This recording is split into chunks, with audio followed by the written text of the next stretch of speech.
Welcome back to Let's Play Max Payne, everybody. This is Execute. YouTube still has not fixed its shit, so this video will go up as soon as it does. The backstage area led to Lupino's inner sanctum. The hot air inside was like an invisible wall, thick with incense and something else, a sickly sweet smell that made you gag. This was the rotten core of the Big Apple. Lupino lurked somewhere ahead, like a spider at the center of his web, waiting. The vapors in the air started to make my head swim. Torn pieces of a letter lay scattered on the sofa. I'm beginning to think that Max has selective eyesight. He doesn't notice the curtains, or the pedestal in the middle with the book on it, or all these candles, or the corpses. He notices this. Punchinello had threatened Lupino in writing. The note had been torn to pieces, bloody fingerprints all over them.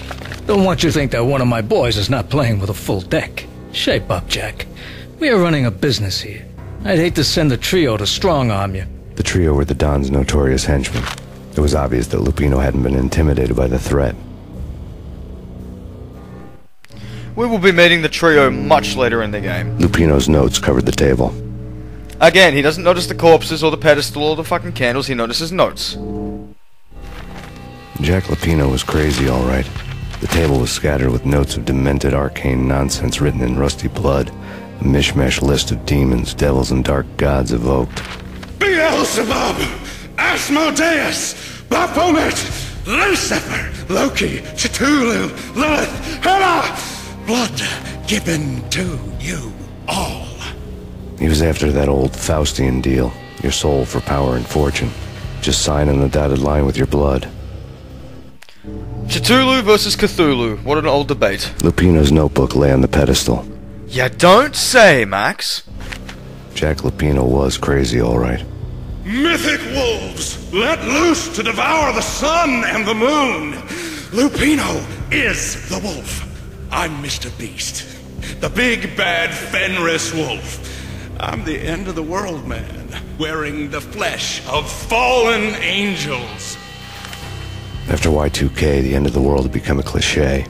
But who was I to talk? A brooding underdog avenger alone against an empire of evil, out to right a grave injustice. Everything was subjective. There were only personal apocalypses. Nothing is a cliché when it's happening to you. One, it's true. Nothing is cliché when it's happening to you. And two, he really does think he's a wolf. The flesh of fallen angels! Come to me all! Astaroth, Beelzebub, Asmodeus, Baphomet, Lucifer, Loki, Satan, Cthulhu, Lilith, Hela! Blood to you all! Secrets down under the skin of reality. I've seen it. The corruption of flesh. Oh! I'm the wolf, yeah! I am the wolf! It's close. It's coming. You have come. A witness to the end of time. It's now! I will rise to her side! I don't need the words! I'm beyond the words! Okay, now that he's finished telling us about his life story, let me explain this room. This room is actually the very last room of this chapter. What's gonna happen is enemies are gonna stream in, and once we've killed enough, we get to fight him, and he's the boss. And just running on this little center platform near the big fucking pot of soup in the middle, whatever the fuck that thing is, starts the event. Enemies can spawn from, I believe, 4 different locations.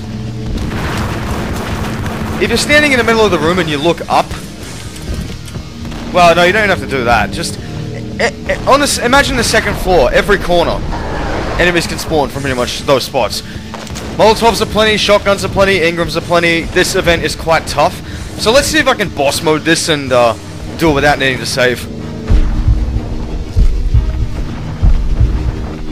In fact, no. I am gonna see if I can do this without having to save. If I can't do this in, say... Let's go 10 tries. I'll just scrap all this recording and start over. And I'll actually save. Whoa, hello there, mister. Fucking hate how well they blend in with that black-ass trench coat. Oh, shit. Congrats to me, I rolled my way to a blue... Oh, yeah, and another one. Why the fuck not? Why not? Why not? Why not? Okay, strike one. I'm here to piss in your soup, lads. Come and stop me. No, you're not allowed to throw a Molotov. That's prohibited. Fuck off. I'll see you in court. What the? So basically how it works is shotgun guys tend to spawn from there. That is the greatest thing that has ever happened to me in the history of my LPs. An enemy threw a Molotov at me and hit another enemy. That gives me a very warm, tingly feeling. Not the warm, boony feeling from like the guy who got hit by the Molotov. That was a shitty joke. Whatever. I'm just gonna keep fighting. Seriously, what is in that bowl? I swear it's soup. Maybe punch?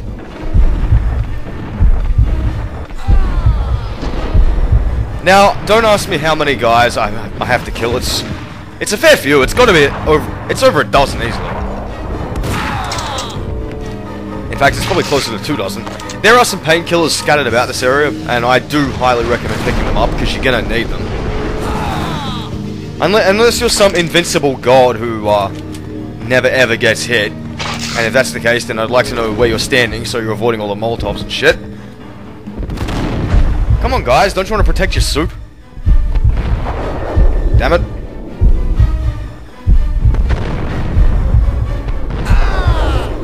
God fucking damn it.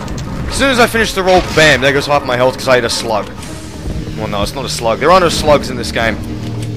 All the shotguns fire pellets, scatter shots. What is the official name for a scatter shot of a shotgun shell? I don't know. I just fucking use them in video games. I don't know the real world stuff. Heck, I only recently found out that the Deagle is gas operated. Like most rifles. Like, why do I need to know that? I don't live in a country where it's for the most part legal to own a firearm, so... What am I even talking about this for? I should be talking about this room. And that fucking scrumptious looking pot of soup. I bet if you took that bowl... Fuck you. I bet if you took that bowl and replaced it with lava, it would be so much yummier. Okay, that's it. Here we go. Boss fight. I had known there'd have to be a catch in it somewhere, and this one was the Empire State Building of catches. Lupino was pumped up and dying to go 15 rounds with a mutant alligator. And then he started this spooky monkey talk, straight from a bad dream. Mine. I have tasted the flesh of fallen angels. I've tasted the devil's green blood. It runs in my veins. I've seen beyond a world of skin, the architecture of blood and bow and arrow. Death is coming! She is coming, and hell follows with her. This is the twilight winter. I am ready to be her son. Her time is now, and all who stand in her way must die!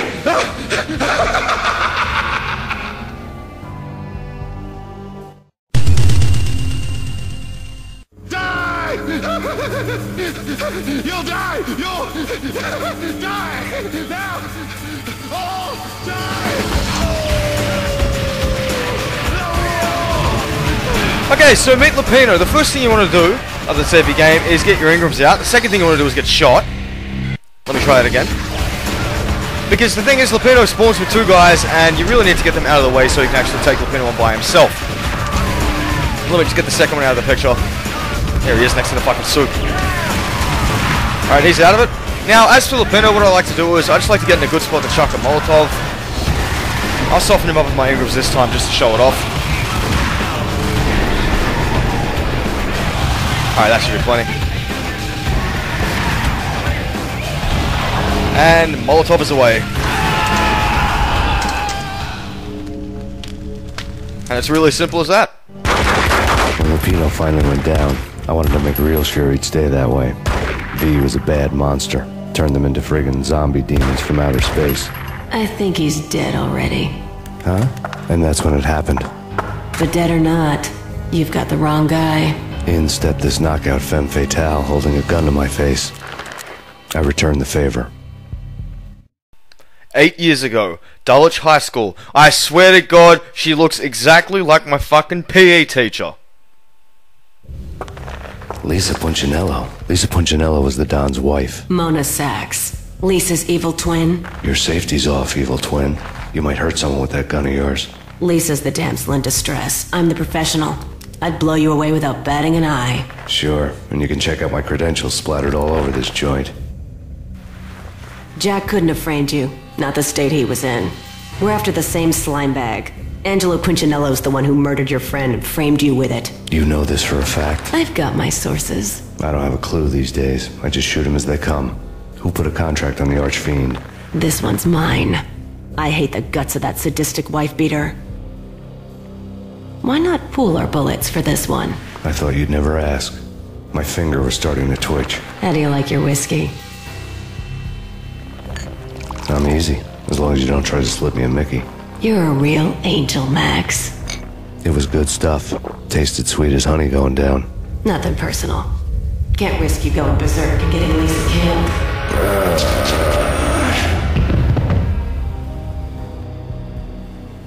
The nightmare was always the same. Violent shapes moving in darkness, old and ugly.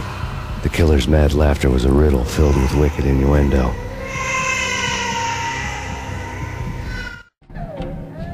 Somewhere, the baby was crying. Welcome everybody to Max's first nightmare. He'll have another one throughout the course of this game. The reason we're here is because my old PE teacher decided to slip us a Mickey, but I don't think that what she slipped us was V. The reason I say that is because V is supposed to be an injected narcotic, and while I'm not sure of what would happen if you orally consumed this particular, make-believe narcotic, I don't imagine it would have the same effect. I'm quite sure that most narcotics don't. Anyway, you may notice this is a stupid maze section. I just like to turn left at every available opportunity. I'm sure there's a quick way out, but I read once that if you're ever stuck in a maze, put your hand on one wall and just keep going that way.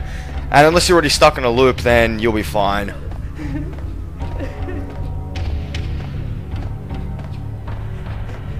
Okay, finally. You may notice this, oh wait. Should have known it when we found you snoring next to Lupino's corpse. A comedian, huh? As I was saying, you may notice this room looks like Max's apartment. House, sorry. Michelle looked at me from the photo. Ah, the photos of his dead wife. The Payne family. Happiness captured in a Polaroid moment. I had thought it would last forever. Till death do us part. I didn't want to think about it. As long as I didn't, it could never happen. But I had broken my own rule. The thought had already slipped in. Fear was rusty needles poking at my brain. Cold and scaly, it slithered down my chest. The pictures were filled with good old times. Alex and I had a few moments of glory between us. Crime-fighting comrades, the best in NYPD DEA collaborative team.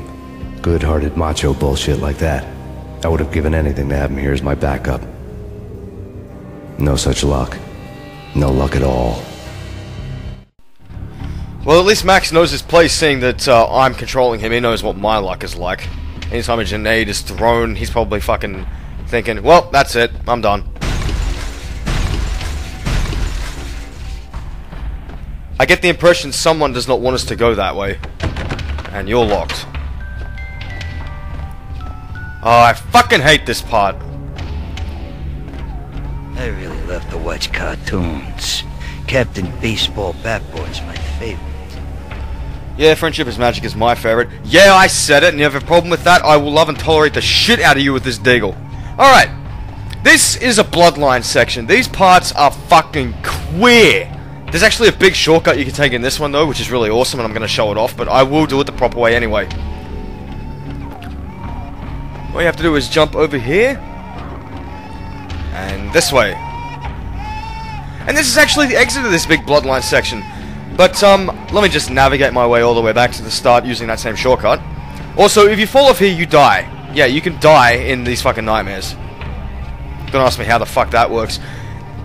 Anyway, I'll explain these bloodline sections. It's basically a bottomless pit, and these lines of blood are this tiny little platform, like the girders I was walking across in Ragnarok. Same shit here, except, you know, it's very horror. Let me try it again. Except it's very horror filmish, and I wish that baby would fucking shut up.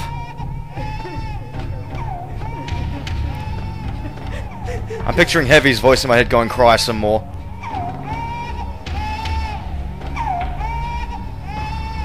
I'm sitting here right now thinking, why didn't I just fucking do the shortcut and leave it at that?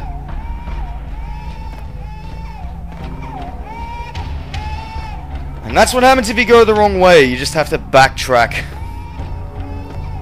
Also, in the second nightmare, if you go the wrong way, you're met with that really unsettling scream that came from a TV.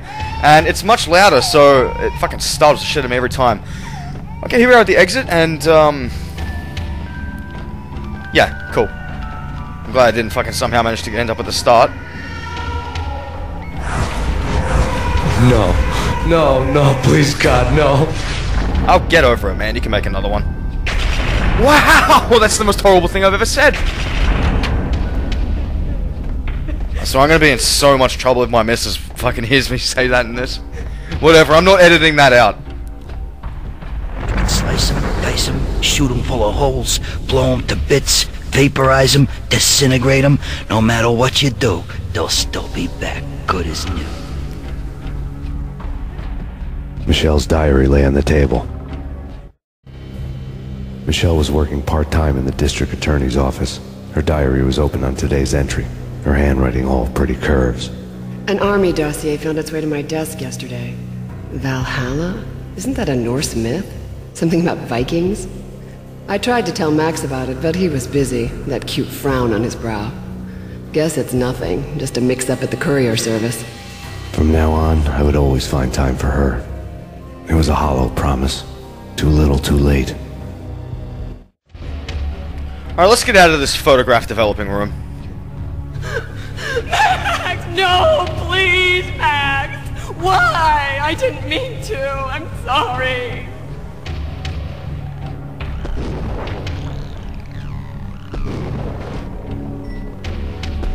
I never really understood the symbolism of that. Murderer! You killed her! Nothing like that ever happens in the real world. Thanks for watching. This has been Execute. See you guys next time.